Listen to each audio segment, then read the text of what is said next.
Olá, vamos continuar então com nossa aula de funções elementares, né? Acho que ficaram faltando então é, as funções hiperbólicas, né? Acho que a última partezinha que falta.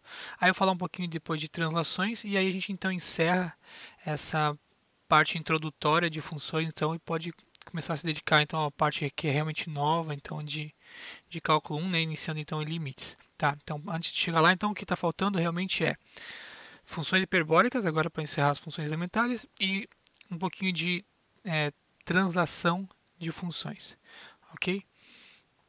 Então vamos lá. Então a primeira o primeiro parzinho de funções hiperbólicas que a gente vai ver aqui, né? Então a função seno hiperbólica, a função cosseno hiperbólico, tá? A definição do seno hiperbólico é e na x menos e na menos x sobre 2. Aqui, né? A gente vai denotar como sin h, tá? Ou até em algumas bibliografias brasileiras, né? Assim como a questão lá do arco seno e do seno, né? Algumas bibliografias usam sem h de x, tá? Mesma coisa, tá? As duas notações também são equivalentes, tá? E o gráfico, então,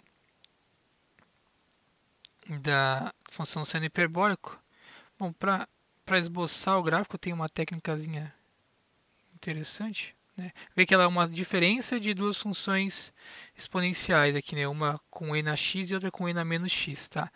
Então, a ideia para esboçar o gráfico aqui da função seno hiperbólico é a seguinte. Eu vou fazer uma funçãozinha só para me auxiliar, tá? Como se fosse uma função exponencial aqui, ó.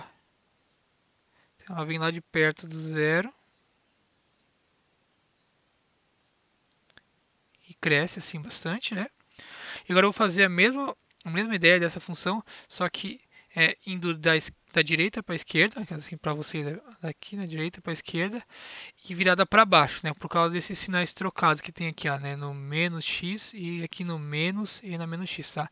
Depois a gente vai falar um pouco mais em detalhe com essa noção do que acontece quando a gente troca aqui o argumento, na parte lá de translações de funções, tá? Mas por enquanto só fica comigo.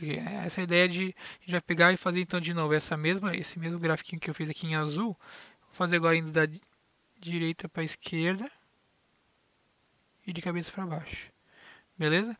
E o gráfico da função seno hiperbólico, então ela vai vir aqui de perto dessa daqui, dessa parte aqui, tá? Observe que, em particular, né, antes de eu fazer o desenho ali, quando x é igual a zero, deixa eu escrever aqui, ó, quando x é igual a zero, o seno hiperbólico dá zero, né? Observe aqui, seno hiperbólico de zero é e na zero, que é um, menos e na menos zero, que também é um, sobre 2, né? Um menos um vai dar zero sobre 2. Então, em zero ela tem que passar exatamente zero, ou seja, o gráfico aqui ele vai passar pela origem. Então aqui a gente vai vir lá de baixo, de perto desse gráfico azul, vai passar ali pela origem e vai para perto do outro gráfico, tá? Assim que a gente esboça, então, o gráfico da função seno hiperbólico. Tá, depois de usar essas funções em azul aqui auxiliares, né, você pode se livrar delas, né? Mas o gráfico importante é o gráfico da função seno hiperbólico de x, é só esse em vermelho, né? Mas a gente usa então esses dois grafiquinhos ali para auxiliar no esboço do gráfico, certo? É, bom, para o cosseno hiperbólico, né, então, a definição do cosseno hiperbólico, aqui ficou erradinho também, é mais, né? Aqui assim, do jeito que está, parece que é a mesma definição para as duas, né? Mas não é. Aqui é um mais. Então, enquanto que o seno hiperbólico é a diferença, né? O cosseno hiperbólico é a soma, então, de e na x com e na menos x, e daí tudo dividido por 2, certo? Então, para esboçar o gráfico aqui dessa função, da cosseno hiperbólico,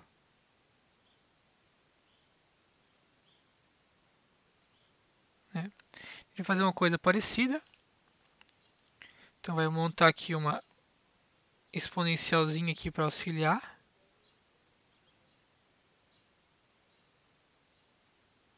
Né? E outra exponencialzinha aqui vindo da esquerda para a direita. Tá? Só que agora sem inverter no eixo Y, né? Porque esse sinalzinho aqui não está sendo trocado. Então a gente vai estar somando as duas coisas. Tá? Aqui não ficou muito simétrico, deveria ter ficado simétrico, mas aí foi falha no meu desenho, né? E aí a ideia para esboçar o gráfico aqui dessa função, ela vai vir de perto desse gráfico aqui e aí vai se transportar para perto do outro gráfico.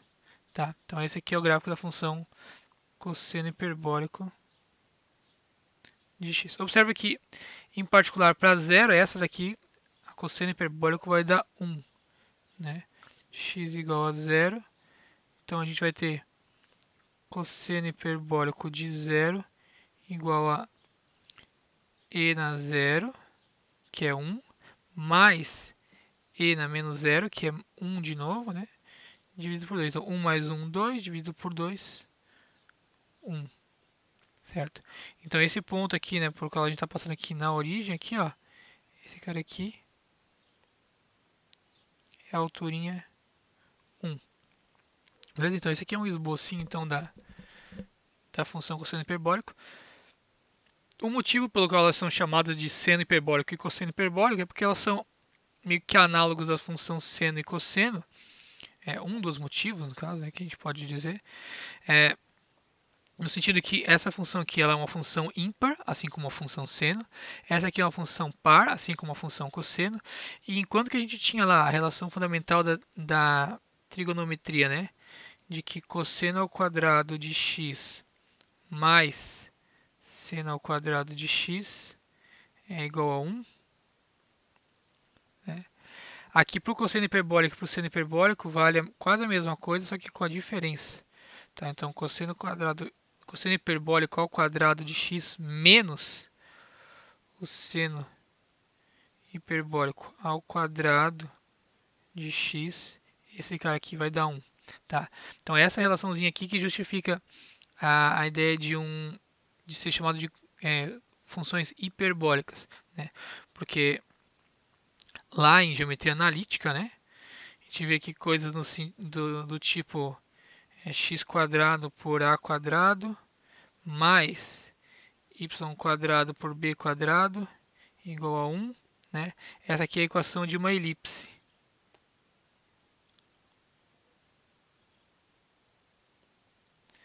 Enquanto que x ao quadrado por a ao quadrado menos y ao quadrado por b ao quadrado igual a 1, essa aqui corresponde à equação de uma hipérbole. Tá? Certo? Então, enquanto que as funções cosseno e seno vão ser úteis para parametrizar elipses, por exemplo, né? A função seno hiperbólica e cosseno hiperbólico vão ser úteis para parametrizar hipérboles, por causa justamente dessa relaçãozinha aqui que vale entre elas. Beleza? Bom, verificar essa relação aqui é uma mera função, uma mera continha aqui. Tá? Dá pra gente fazer aqui até ligeirinho, olha só. O cosseno hiperbólico de x ao quadrado, né? Abrindo ali a definição, né?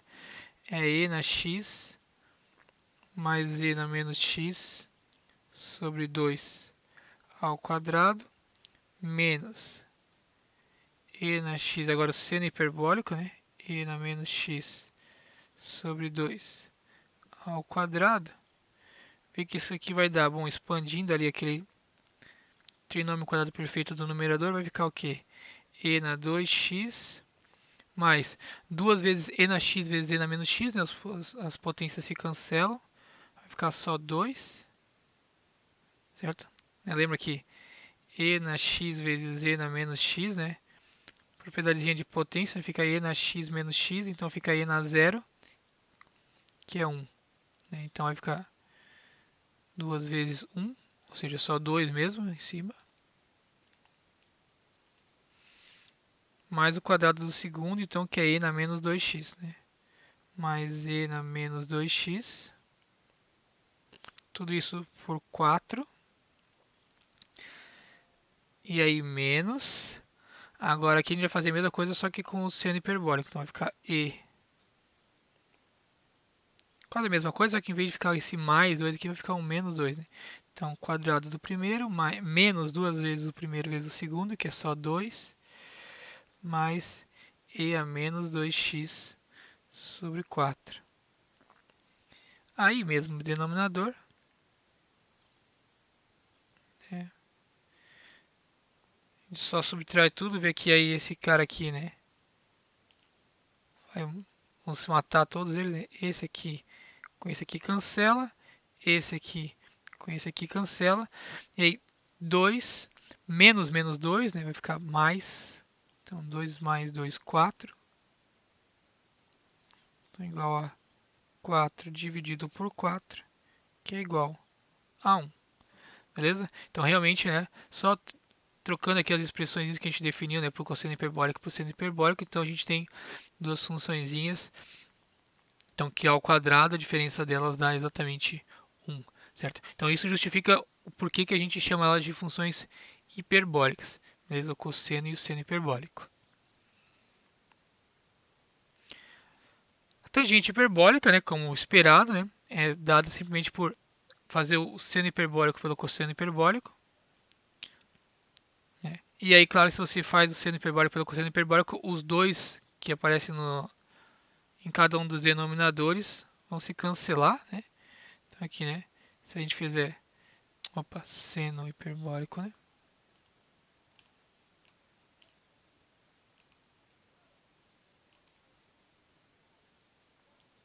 Seno hiperbólico de x por cosseno hiperbólico de x. Definição é e na x menos e a menos x sobre 2 por e a x mais e a menos x sobre 2. Dividir fração por fração, né? A gente mantém a primeira, né? Mantém a de cima, normal.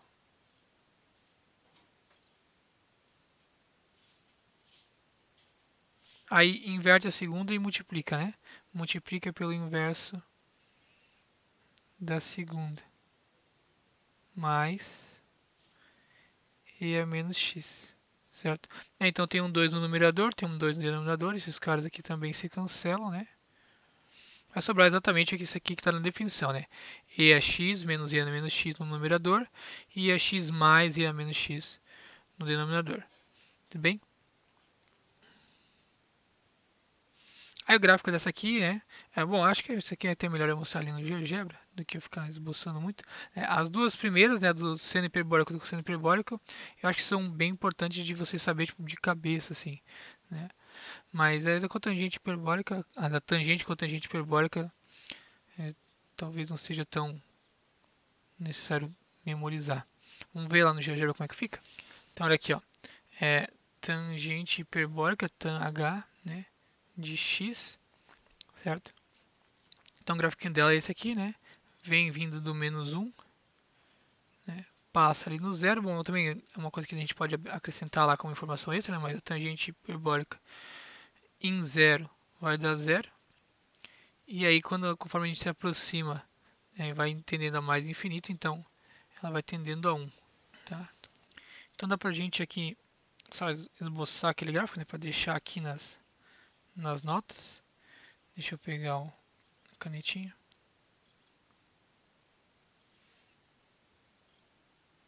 Certo? Então deixa eu marcar aqui o menos 1 e o 1 como alturinhas aqui, né? Então o menos 1 ele vai ser uma assíntota horizontal e o 1 também aqui uma assíntota horizontal para o gráfico dessa função. Então, fazendo aqui os esbocinho do gráfico, então vem lá de perto do menos 1, aqui perto da origem ele começa a subir, passa pela origem e faz assim, certo? Então esse aqui é o gráfico da tangente hiperbólica. Né? Cotangente hiperbólica, como esperado, é 1 sobre a tangente hiperbólica. Então, claro que a funçãozinha aqui só inverte. Que acho que tem uma...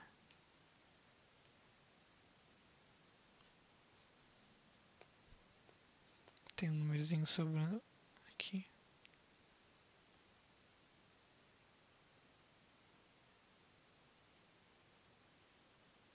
Agora sim, aqui também tem um igual sobrando aqui, não sei porquê. Prontinho. Então, cotangente hiperbólica de x, então, é simplesmente o inverso, né? Não o inverso de função inversa, o inverso algébrico, né? 1 sobre a tangente hiperbólica de x. Bem? E o gráfico, né, como dá para imaginar, né? Talvez dê para imaginar, né? Mas olha só, o que acontece, né? Quando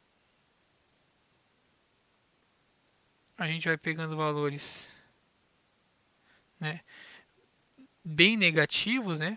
Você está fazendo 1 dividido por esses valores aqui de cima, né? Então, dividido por valores que estão bem perto de menos 1. Então, claro que o resultado vai ficar perto de menos 1 também. Então, deixa eu marcar aqui o menos 1 e o 1 aqui, que talvez sejam úteis, né? Aí, quando você começa a se aproximar de zero, né? Você vai estar dividindo por números cada vez mais próximos de zero. Então, o resultado vai dar cada vez números que são negativos, mas que são muito grandes, no caso em módulo, né? Então, ou seja, números bem negativos. Tá? Então, acho que aqui vou refazer aqui ó, o meu menos 1 e 1 ficarem mais perto do 1, né? Que a ideia é que ele vai lá para menos infinito, né? Vai lá para baixo. Então, deixa eu apagar aqui o menos 1 e o 1, fazer eles mais próximos do eixo x.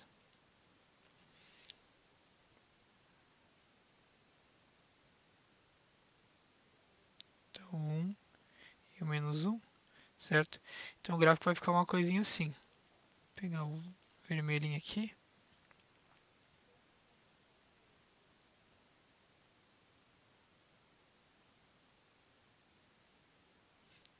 Né? E a mesma coisa lá para a outra parte, a parte positiva, né?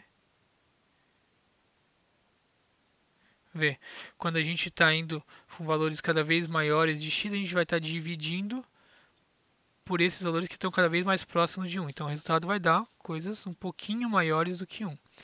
Por outro lado, quando a gente estiver se aproximando aqui de zero pela direita, né? A gente vai estar dividindo por valores cada vez mais próximos de zero, cada vez mais pequenininhos. Né? Então, o resultado vai dar coisas cada vez maiores. Né? Então, esse aqui fica sendo o gráfico da função cotangente hiperbólica. De novo, né, assim como ali em cima, o 1 e o menos 1 aqui eles vão ser assíntotas horizontais desse gráfico. E ainda, além disso, né, o zero é uma assíntota vertical para o gráfico dessa função. Bom, e por fim, as últimas duas funções hiperbólicas que a gente vai ver é secante hiperbólica e cossecante hiperbólica. Como o próprio nome sugere, né, a secante hiperbólica é 1 sobre o cosseno hiperbólico, certo? Então, basicamente, só a definiçãozinha dela é a fraçãozinha do cosseno hiperbólico, só que invertida. E a cossecante hiperbólica, 1 sobre seno hiperbólico, certo? Então, também é só a fraçãozinha do seno hiperbólico invertida, tá? Só fazendo aqui rapidinho para a gente terminar o esboço do gráfico. Né? A secante hiperbólica é uma lombadinha.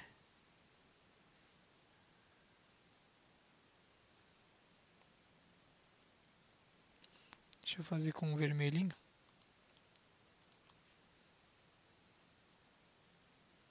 Vem assim, faz uma lombadinha aqui e volta para perto do zero, tá? Então aqui ela bate, claro, no 1, né? Que é 1 sobre o cosseno hiperbólico de zero, que é 1. Já da cossecante hiperbólica, né? Como o seno hiperbólico em zero dá zero, então a divisão por zero não vai estar bem definida, então ali no meio ela vai explodir, né? Faz sentido, né? Acho que aqui ficou ruim, meu. Deixa eu fazer um pouquinho mais para baixo. Pera aí.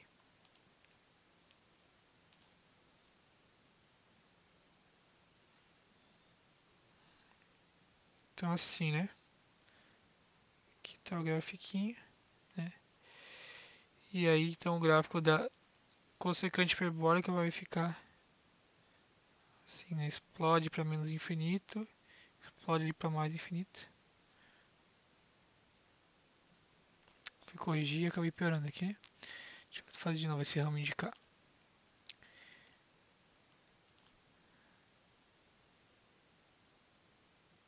Assim, tá? Então esse aqui fica sendo o gráfico então da cossecante hiperbólica. Tá, então essas são as funçõezinhas hiperbólicas, né? Isso aqui então é essa parte que eu queria falar de funções elementares, certo?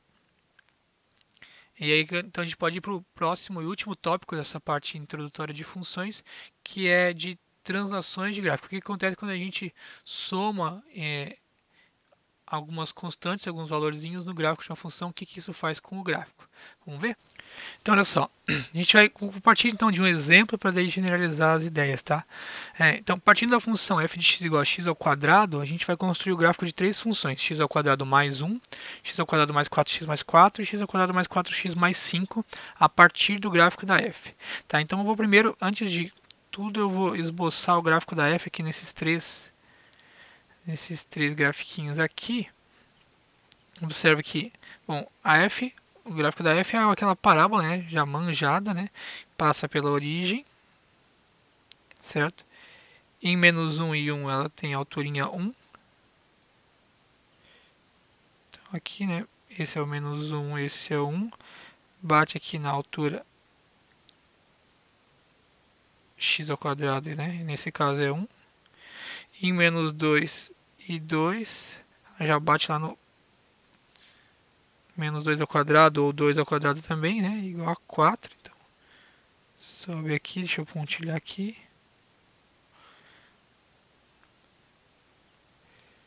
Certo? Esse ponto aqui. E aqui no 2, mesma coisa. Na alturinha 4. Opa.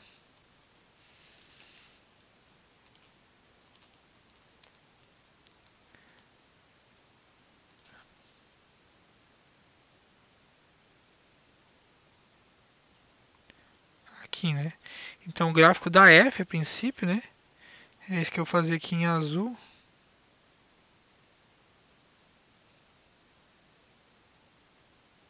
Certo? Uma parabolazinha voltada para cima. Certo? Esse aqui é o gráfico da f.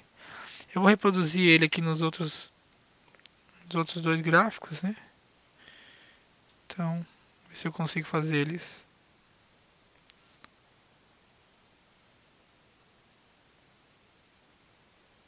Não ficou muito simétrico. E aqui também no terceiro caso. Beleza?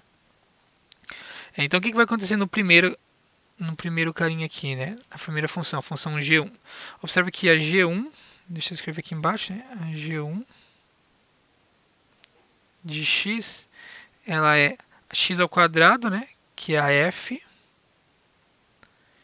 mais 1. Então o que vai acontecer? É como se a gente primeiro aplicasse a f, né? Elevasse o número ao quadrado, qualquer entrada que aparece, e depois disso subisse, né? Somasse mais uma unidade. Então, por exemplo, em 0, né? O que a gente faz? A gente eleva 0 ao quadrado, vai dar 0, soma 1, então vai dar 1, né? Tá vendo que está batendo exatamente uma unidade acima do que estava batendo na f. Em menos 1 e 1, né?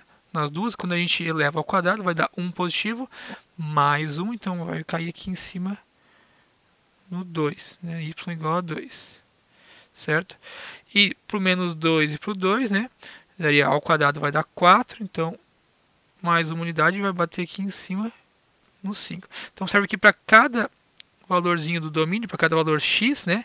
O resultado final da g está dando 1 a mais, né? Ou seja, uma unidade acima do que estava dando com a f. Tá vendo? Então a nossa parábolazinha aqui que vai ficar essa aqui. Ficou meio torta aqui. Nada que a gente não corrija, né? E para cá, o outro ramozinho da parábola. Então esse aqui é o gráfico da g-1. Então ficou sendo o mesmo gráfico que o gráfico da F, exatamente o mesmo gráfico, só que levantado uma unidade, beleza? Para G2, olha só o que acontece. Observa que a G2, se a gente completar a quadrada ali, né? A G2 de x nada mais é do que x mais 2 ao quadrado, né? Ou seja, a gente está somando duas unidades, só que dentro do argumento da função, né? É como se fosse a f de x mais 2, certo? Então, no primeiro caso, a gente primeiro aplicou a f e depois somou 1, e aí o efeito que isso teve foi levantar em uma unidade o gráfico. Agora, o que a gente está fazendo é primeiro soma duas unidades e depois aplica f, certo? Vamos ver o que isso vai dar de efeito. Olha só, o que acontece aqui, por exemplo, já no menos 2, né? Vou marcar aqui ó, menos 1, menos 2, né? Quando a gente vai aplicar a g, o que acontece? Primeiro você soma duas unidades, então vai dar zero, e aí você eleva ao quadrado. Aqui olhando para esse passo do meio aqui, né? Zero, desculpa, menos 2 mais 2 vai dar zero, e eleva ao quadrado vai dar zero. Então aqui no menos 2 ela vai estar batendo aqui na alturinha y igual a zero, certo? Quando a gente fizer em 1, perdão, em menos 1, né? Deixa eu escrever aqui embaixo só para rabiscar um pouco, né? G2 em menos 1, né? Vai ficar menos 1 mais 2, que vai dar 1, né? Ao quadrado vai dar 1, certo? Então aqui no menos 1, ela vai estar batendo com alturinha igual a 1. Aqui não ficou bom, né? O meu aqui, ele deveria estar passando no menos 1, mas tudo bem. E a mesma coisa vai valer para o menos 3 aqui, porque daí quando você somar 2, vai ficar menos 3 mais 2 fica menos 1, e aí ao quadrado vai dar 1 também. Já está dando para entender o que vai acontecer, né? Em 0 vai ficar 0 mais 2, 2 ao quadrado, 4. Então aqui em x igual a 0 vai estar passando no 1, 2, 3, já lá na altura 4. E a mesma coisa vai acontecer que se a gente voltar aqui uma unidade a partir do menos 3, ou seja, ali no menos 4. Vai estar passando lá em cima, a mesma alturinha y igual a 4. Então daqui a gente já consegue mais ou menos esboçar o que seria o gráfico, né?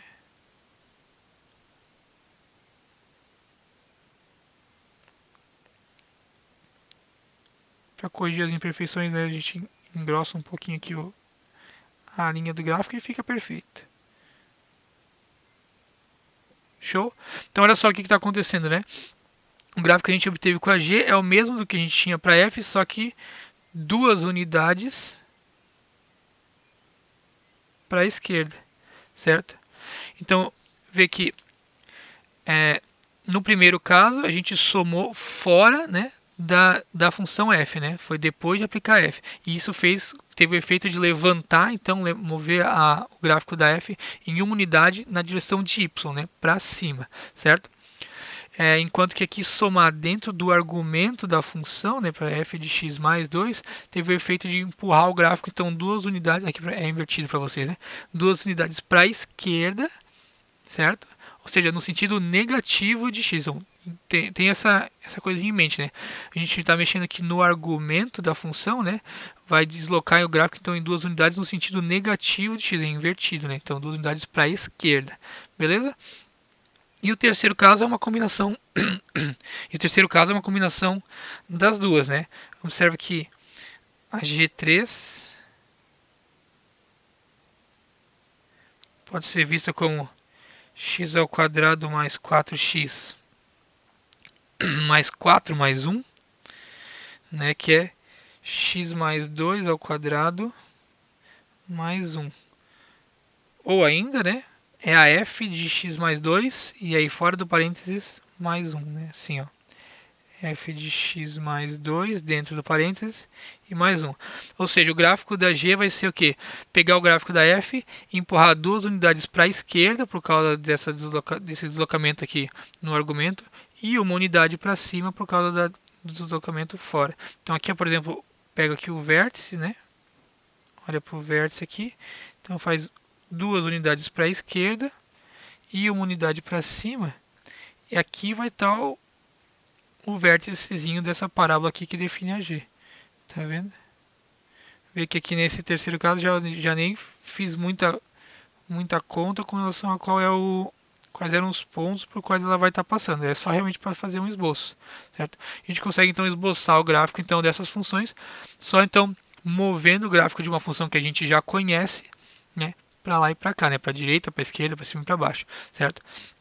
Então aqui para somar, né, observe que no primeiro caso, se a gente tivesse g de x menos 3, o que a gente ia fazer? A gente ia abaixar então em 3 unidades o gráfico da f. Se a gente tivesse, olhando para o segundo caso, que tivesse g, uma função como sendo x menos 4 ao quadrado, o que a gente ia fazer ia ser mover o gráfico menos 4 unidades para a esquerda, ou seja, a mesma coisa que 4 unidades para a direita nesse caso. Né? Então a gente vai empurraria 4 unidades para a direita, certo? Então com isso a gente consegue, a partir de todas aquelas funções elementares que a gente viu até agora ali, né?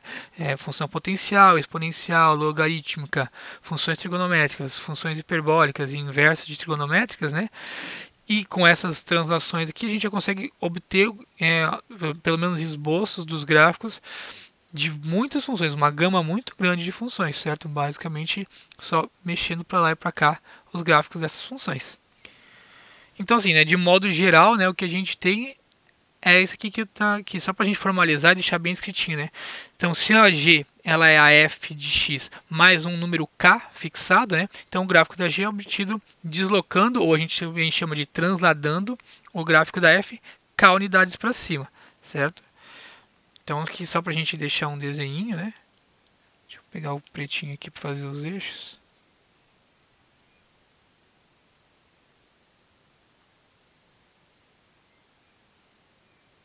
Então imagina se a gente tem aqui um gráfico.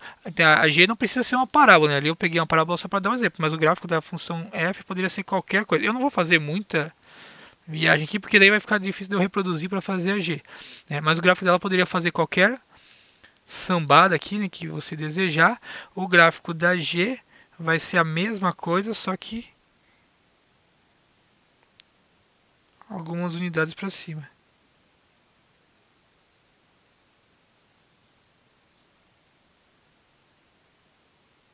Certo?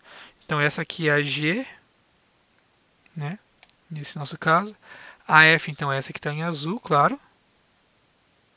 Certo? Só para eu destacar, então, o que está acontecendo, né? Então, de f para g aqui, então, a gente está indo k unidades para cima. Beleza? E aí, aqui embaixo, né?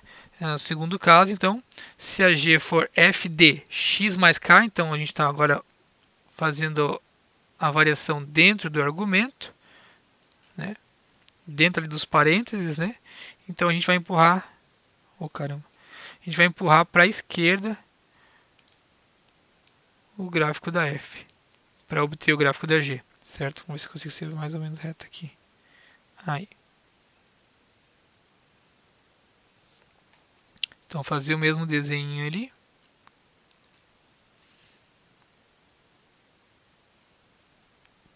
Tanto faz que você pode ser criativo para fazer o desenho da f, né?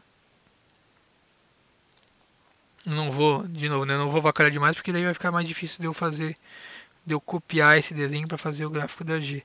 Então a g vai ser a mesma coisa agora, só que um pouquinho para a esquerda, certo? Então aqui a gente tem, partindo da f para fazer o gráfico da g, essas mesmas k unidades para a esquerda. Beleza, então isso é o que acontece quando a gente soma alguma coisa, né, tanto dentro quanto fora do argumento da função. Né? Vamos ver agora o que acontece quando a gente multiplica por alguma constante dentro ou fora do argumento da função. Então, de novo, vou começar com exemplos para fixar as ideias e depois a gente generaliza a ideia. Tá? Então, a gente vai partir agora da função seno de x, tá? Até para a gente trabalhar um pouquinho então como é que é o gráfico então dessa funçãozinha aqui. Né? Observe então que o que a gente sabe sobre a função seno, né? Ela passa na origem, certo? Então aqui a altura máxima dela vai ser 1 e a altura mínima vai ser menos 1. Né? E ela tem aquele comportamentozinho ondulatório, né?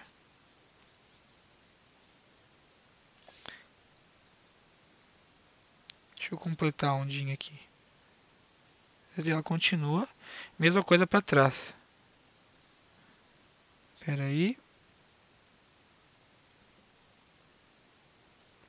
Ah, passei da altura. Deixa eu apagar. Tentar bater ali na altura máxima, é que ela nunca passa da altura máxima, que é 1, né? Então seria... Deixa eu até tirar aqui, acho que fica mais fácil. Então, ó. Ela nunca passa da altura máxima, né? Que é o seno. O maior valor de seno é sempre 1. E assim vai, tá? Então esse é o gráfico da função seno. Vou tentar reproduzir ele aqui nos outros caras aqui.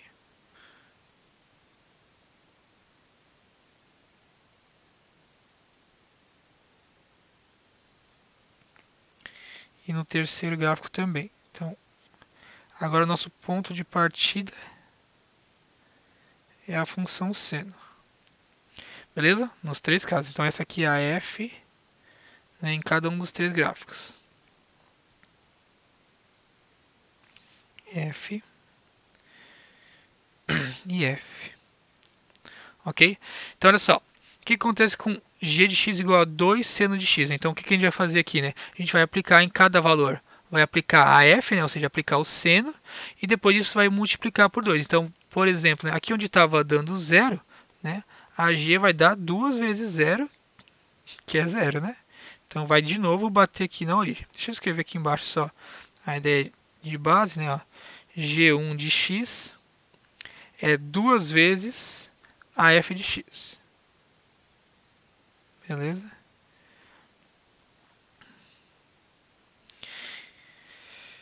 Aqui, ó, nesse valorzinho aqui, né? Que é o π sobre 2, né? Π sobre 2. Que é lá onde a função atinge o seu máximo, né? O pico nela, o 1, né? Quando a gente aplicar a G1, né, que é 2 vezes seno de x, o que vai acontecer? A gente vai aplicar o seno, vai dar 1, multiplicando por 2, vai dar 2 positivo. Então aqui em π meio ela vai estar batendo lá na altura 2, que é o máximo que essa função vai atingir, certo? Aqui em π, né, nesse terceiro pontinho aqui que é interessante, que é o π, que dá 0, a G1 vai dar 2 vezes 0, que volta a ser 0. Então, nesse pedacinho aqui, o que vai acontecer com a G é que ela vai fazer essa mesma tipo de volta, só que mais acentuada. Não ficou muito bonito, eu vou fazer mais uma tentativa de desenho. Vamos lá.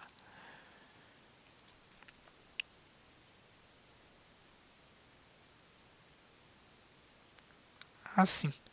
Beleza? Então, essa primeira partezinha aqui. O que acontece nessa próxima parte, onde ela é negativa, né? Acontece o seguinte, né? Aqui, ó, nesse carinha aqui intermediário, que é o 3π sobre 2, que equivale a 270 graus. Aqui eu não escrevi, mas é π, né? Que equivale a 180 graus. Tá?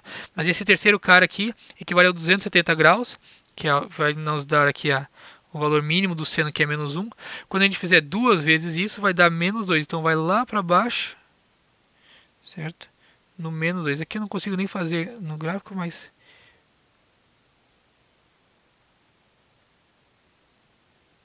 certo?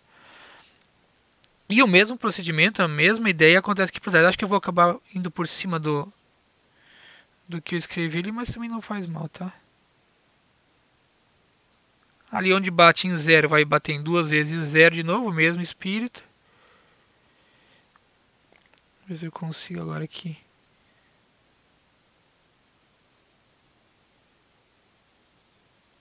E assim vai. Então vê o que aconteceu com o gráfico, né? Ele ficou esticado, como se a gente pegasse o gráfico da F e esticasse para cima e para baixo, a parte positiva e a parte negativa. A gente esticou ele, tipo, dobrando de tamanho, certo? Dobrando porque exatamente é um 2. Se fosse 3 vezes seno, a gente ia multiplicar por 3. Então a gente está esticando, a gente chama de tipo, por um fator de 2, tá? Ou seja, dobrando, né, as alturas, certo? Se fosse 4, a gente ia quadruplicar essa altura, puxar por um valor 4, tá? E a mesma coisa vale se o número estiver entre 0 e 1, né? Aí a gente vai meio que, em vez de... seria o procedimento contrário, né? Em vez de esticar por um valor, a gente vai apertar ele, né? Então, se Se essa nossa constante estiver entre 0 e 1, a gente vai acabar esmagando ele, então, né? Que é a mesma coisa que, como é que eu posso dizer, dilatar por um valor ao contrário, no caso, né? A gente vai estar contraindo, então, por um fator de 2, né? Então, eu estou falando de meio aqui, né?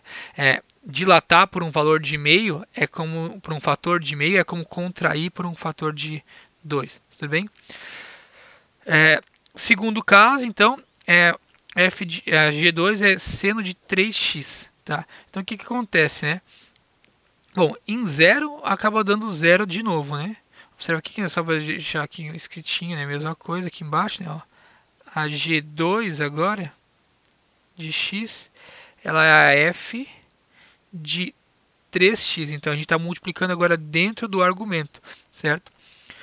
Observa aqui, o que é importante, né? Esse cara aqui, né? Os pontos, né, chave aqui, né? É o zero aqui no meio, né? Aqui assim é o de novo, né? O que eu tinha feito no outro caso ali é o π sobre 2. Aqui assim é o π, tá? Eu vou marcar mais uns pontos aqui que são interessantes, que vão ser o π sextos, que é o nosso 30 graus. Então, vamos ver aqui, π sextos seria então aqui, π terços está aqui, π sextos é um terço do caminho até o π meios. Então, aqui se a gente dividir em 3 pedaços, né? Esse cara aqui é o π sobre 6, que é o 30 graus. Tá? Então, em π sextos, quando a gente aplicar a função G2, o que a gente vai acontecer? O que vai acontecer? A gente vai multiplicar primeiro por 3, que vai virar π sobre 2, e aí a resposta da função que vai acontecer aqui em π sextos é a mesma resposta que a gente obteria se a gente calculasse o seno, então, em π sobre 2, que foi o triplo do valor, certo? Então, já que em π sextos, a gente vai estar atingindo esse valor máximo. Tá vendo aqui? Certo? Outra coisa, o próximo cara que a gente tem aqui é o π terços, né? Vamos ver se eu consigo apertar ele aqui no meio, né? Esse aqui, né?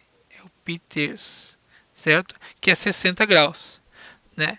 Em 60 graus, o que vai acontecer? Quando a gente multiplicar por 3, vai dar 180, certo? E aí o seno de 180 volta a ser zero. Então aqui, já em π terços, a gente já voltou para o eixo x. Então, nesse intervalinho pequeno aqui, ó, muito rapidamente a gente já subiu e desceu.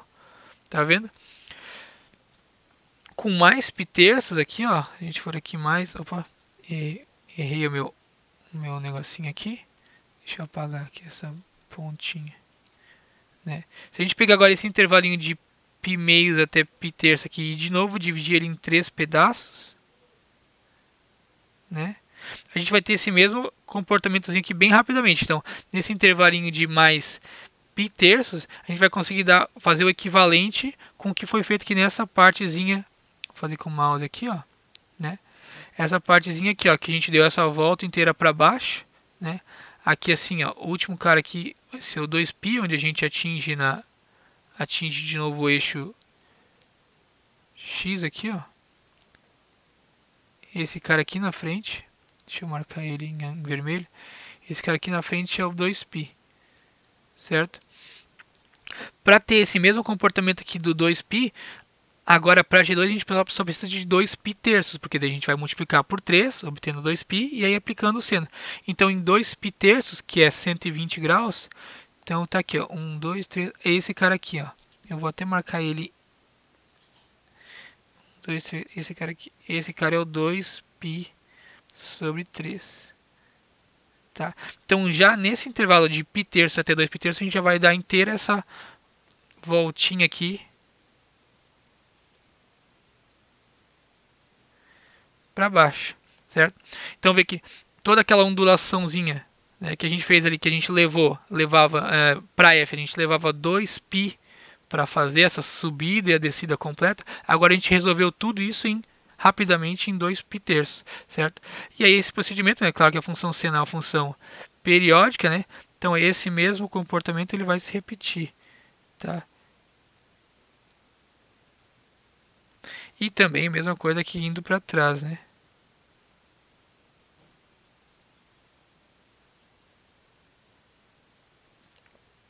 Tá. Aqui houve um probleminha, né? Era pra gente ter batido sempre na mesma altura aqui, né? Será que eu consigo? Acho que eu não vou nem conseguir fazer. Vou fazer assim. Vamos corrigir de uma maneira meio mandrake aqui. Certo? Mas o espírito é que a nossa altura máxima é como a gente, no final das contas, está aplicando o seno, né? A gente vai ter as mesmas alturas máximas e mínimas nesse caso aqui, que é menos 1 e 1, certo? Isso nesse caso aqui não muda. Eu paguei e fiz quase a mesma coisa, né? Mas é para dar a mesma alturinha, então, máxima ali igual a 1 e a mínima igual a menos 1. Mas o que está acontecendo então com esse gráfico é que a gente está comprimindo ele horizontalmente, certo? Por um fator de 3, né? Então, o que acontecia num certo intervalo agora acontece em 1/3 do intervalo. A gente está apertando ele horizontalmente por um fator de 3, tá? E o terceiro caso, assim como a gente fez antes para a soma, né? É uma combinação das duas coisas, tá? Aqui eu já meti um quarto aqui para a gente ver então essa ideia de o que é dilatar por um fator entre 0 e 1, né, que é a mesma coisa que contrair. Então o que vai acontecer? Né? A gente vai apertar esse gráfico por um valor de 4, certo? Então ele vai ficar com 1/4 do tamanho original verticalmente, e aquele 3x então vai também fazer com que a gente aperte ele horizontalmente. Então o que vai acontecer? Né? Vamos lá, vamos ver se eu consigo mais ou menos esboçar aqui. Toda essa voltinha, então, assim como no segundo caso, toda a voltinha vai ser feita então de 0 até 2 π-terços, que tá. Agora vamos ver aqui, ó. Esse cara aqui, vamos dar nome aos bois, né? Esse cara aqui é o π/2, que é o cara onde a função seno, AF, atinge a altura máxima. Então aqui eu vou quebrar em 3 caras. Estou quebrando em 3 por causa desse 3x, né? E aqui também esse cara aqui é para ser o π. Vou quebrar esse intervalinho aqui em 3 caras. Então o 2 π-terços está aqui, ó. Beleza? Então até aqui, nesse ponto, a gente tem que dar a ondulação inteira, a subida e a descida inteiras. E aqui no π-terço, então, esse ponto aqui, que é o π-terços, é onde a gente vai atingir, vai fazer a primeira ondulação, a parte de cima. Então vamos ver se eu consigo desenhar aqui. Ah, detalhe, né? Aqui a nossa altura máxima vai ser 1/4, porque a gente está multiplicando por 1/4. Então em vez de ir até lá na altura 1, a gente vai então aqui metade da metade, né? Então 1/2, 1/4. Então essa aqui que vai ser a nossa altura máxima. 1/4. Então a gente vai vir assim, ó. Pega aqui, atinge a altura máxima, desce. Eu vou fazer com outra cor porque eu já estou escrevendo muito em vermelho ali, vai ficar confuso. Pera aí. Deixa eu apagar esse pedacinho ali que eu comecei a desenhar. Fazer em verdinho, tá? Olha só. Então aqui, até o π-terço você tem que dar essa subida inteira aqui. E até o 2 π-terços eu faço a parte, então, negativa. Certo? Sendo que aqui essa alturinha mínima que a gente vai batendo aqui é no menos 1/4. Né? Claro. E agora essa coisa se repete, né?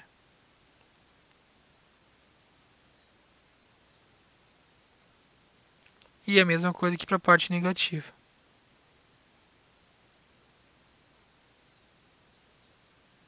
E assim vai. Né? É basicamente um esboço só, né? Mas esse aqui é o espírito, né? Essa aqui, então, é a G3, tá? Só para deixar escritinho aqui, né? Eu vou fazer em vermelho também. Então, observa que a G3 é igual a G3 de x, né? Só um pouquinho. G3 de x. Então, ela é uma combinação das duas situações anteriores, né? Ela é uma constante multiplicada fora e uma constante multiplicada dentro do argumento da função, certo? Aqui ela ficou contraída, né? Porque essa nossa constantezinha de fora estava entre 0 e 1. Se a gente multiplicar aqui por uma constante entre 0 e 1, por exemplo, se fosse, digamos, seno de x sobre 2, a gente ia meio que contrair ao contrário, né? Ou seja, esticar. Então, por exemplo, fazer seno de x sobre 2, você vai esticar a função por um fator de 2. Beleza? A gente pode fazer a mesma coisa com constantes negativas. Observe que até agora aqui eu só peguei números positivos, né? Nesses nossos exemplos aqui. Mas o que vai acontecer, né? Quando a gente multiplicar aqui, ó, por menos 2, o que acontece? Eu vou fazer de novo aqui mais uma vez aquele nosso esbocinho da F.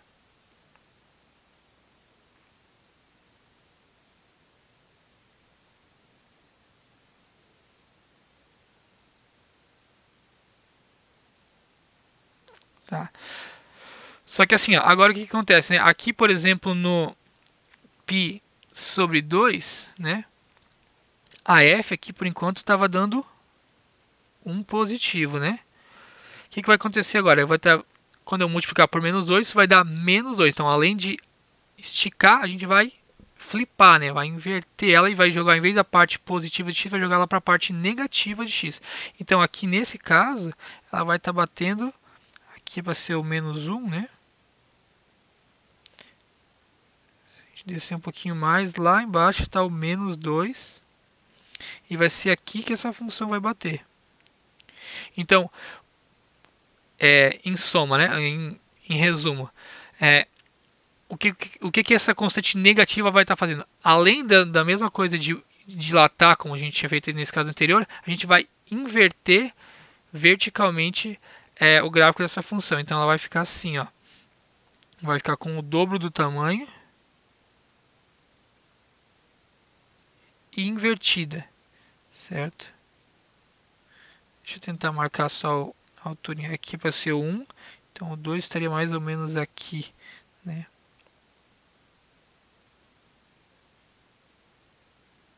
Assim vai, certo? E a mesma coisa acontece para trás, né? Eu vou pontilhar aqui só para tentar não ir muito longe da minha altura máxima que eu estou querendo, né? Altura 2, certo? Então esse pedacinho daqui vai ser assim. E esse aqui de baixo, então, de novo, pontilhando aqui mais ou menos. E assim vai. Então, opa, aqui errei aqui para as duas se encontrarem, né? Pronto. Então, a nossa G1 agora, o que ela fez, né? Só recapitulando. Esticou e inverteu o gráfico da F, certo? Inverteu, né? Só o detalhe é verticalmente, né? Então, a parte vertical assim foi invertida. Para a segunda parte, né? O que a gente vai acontecer é que ela vai, além de contrair para aquele fator de 3 que a gente já tinha feito no caso anterior, inverte, só que agora horizontalmente, certo? Então, dá para ver um padrão aí comparando com o que a gente fez lá na parte de translações, né? É que modificar a função dentro do argumento vai te dar modificações no gráfico horizontais, né, com relação ao eixo x, certo? Enquanto que modificar fora da função, né, tanto multiplicar por algum número ou somar algum número fora, te faz modificações verticais, então no gráfico da função, tá? Deixa eu fazer então só esses aqui rapidinho.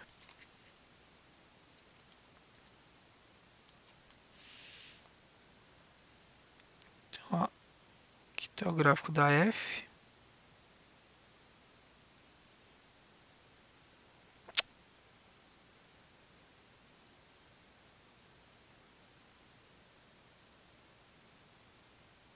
Assim, né?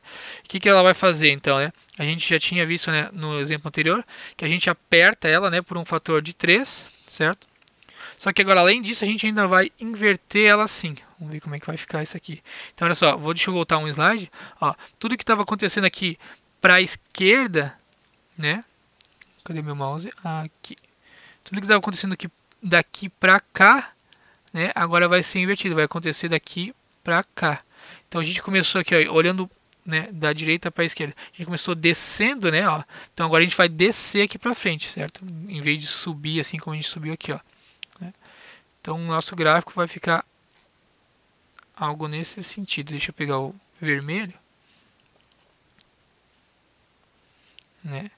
Então vai ficar assim, aqui está o π sobre 2, de novo, né, eu vou dividir em 3 pedacinhos aqui, esse cara é o π meios,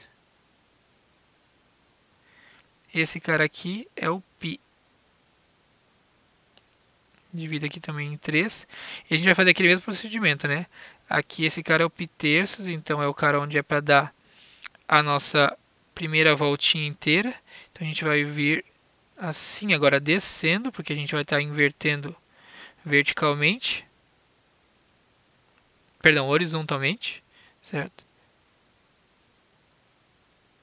E aqui, 1, 2, 2 pi terços é esse cara aqui. Vou marcar ele aqui. Assim. Aqui, tá? Coincidentemente, a inversão horizontal e a vertical aqui, para essa função sendo aqui, acaba sendo a mesma coisa, mas foi coincidência, tá? Só para vocês terem isso na cabeça. A inversão que está acontecendo aqui, ó, ele veio para baixo, né? Não porque esse pedaço aqui veio para cima, tá? Isso aí é só para frisar, tá? Essa partezinha aqui desse aqui, ó, essa parte que veio para baixo, que fez essa volta, não é correspondente a esse montinho aqui, ó, tá? Mas sim a essa partezinha aqui, tá? Essa parte jogada para cá, para a parte positiva, tudo bem? Só para não confundir as coisas. Essa inversão aqui ela é horizontal quando a gente faz dentro do gráfico, tá? Então só continuando aqui esse meu desenho, certo? E a mesma coisa aqui se a gente for indo para trás, né? E assim vai, tá? Aqui eu passei do ponto, né? Era para ter pego a mesma alturinha máxima aqui igual a 1, né? Aqui assim, na verdade, né? Deixa eu apagar aquela outra parte ali que ficou sobrando. Aqui.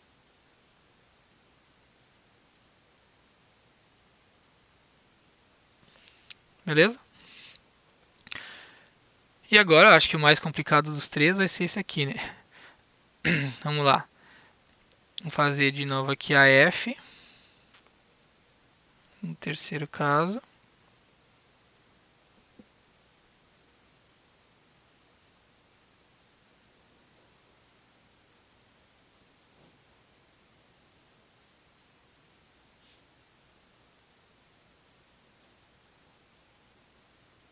Tá?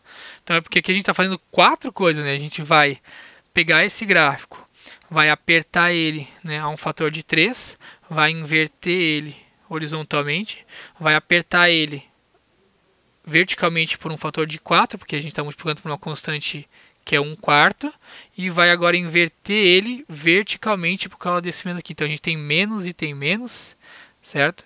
Até me perdi aqui, vamos lá. A gente pega esse gráfico, né? Aperta ele e inverte. Então, esse primeiro procedimento aqui, esse primeiro passo, né? De multiplicar por 3 e multiplicar por -1, vai te dar esse gráfico aqui da G2. Você pode fazer a coisa assim por partes, né? Cadê meu mouse? Aqui. Aqui, né? Então, fazendo essa primeira partezinha aqui, a gente obtém esse gráficozinho aqui que está na segunda parte. Agora, a partir desse, eu vou multiplicar ele por -1/4, ou seja, eu vou achatar ele por um fator de 4, e aí eu vou inverter ele agora verticalmente, certo? Então, a minha resposta final, eu vou fazer aqui, ó, escrever aqui, né? Esse aqui é o gráfico da F, certo? Então agora eu vou olhar para o gráfico que dá, no segundo gráfico aqui, o da G2, que é o que acontece quando a gente faz essa primeira partezinha aqui de multiplicar por -3. E eu vou pegar ele e vou inverter verticalmente, ou seja, essa parte aqui ela vai vir, que estava subindo aqui ó, na parte negativa, ela agora vai descer, porque eu vou inverter verticalmente. E eu vou achatar ele por um valor de 1/4. Então vai ficar uma coisa assim, né? Em vez de descer, ele vai descer só um tantinho assim. E aqui rapidinho, então ele vai fazer